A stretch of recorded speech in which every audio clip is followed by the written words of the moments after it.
সফলতার কোনো শর্টকাট হয় না, হয় অনেক কাঠখড় পুড়িয়ে জীবন যুদ্ধের প্রতিটি অধ্যায়ে নিজেকে প্রমাণ করে করে একটু একটু করে আপনি সফল হবেন, একটু একটু করে আগাবেন। ইটস এ জার্নি, এটা কোনো ডেস্টিনেশন নয়।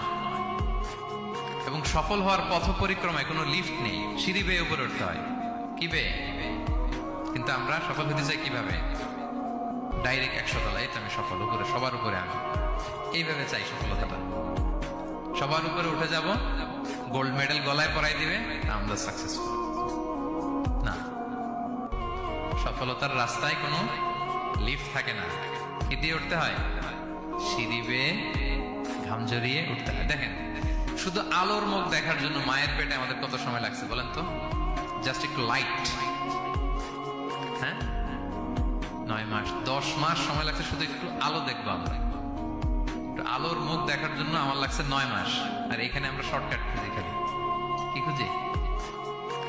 সফলতার কোনো শর্টকাট নেই। অল্প এফোর্টে যারা সফল হতে চায় এরা কোনোদিন সফল হয় না।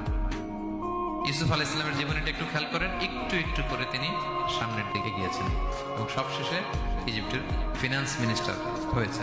এজন্য ধৈর্য ধারণ করতে হবে, নিজের সর্বোচ্চটুকু উজাড় করে দিয়ে আপনার রোলটা আপনি প্লে করবেন, এরপর আল্লাহ তাআলার উপর ভরসা রাখবেন। কিন্তু অনেক চেষ্টার পরেও যদি কাঙ্ক্ষিত সফলতা না পান, হতাশ হওয়ার কিছু নাই।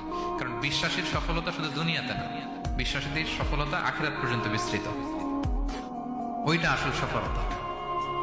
ফামান যুহজিহা আনিন নারি ওয়া উদখিলাল জান্নাতা ফাকাদ ফাজ। যে জাহান্নাম থেকে মুক্তি পেল, জান্নাতের নিশ্চয়তা পেল,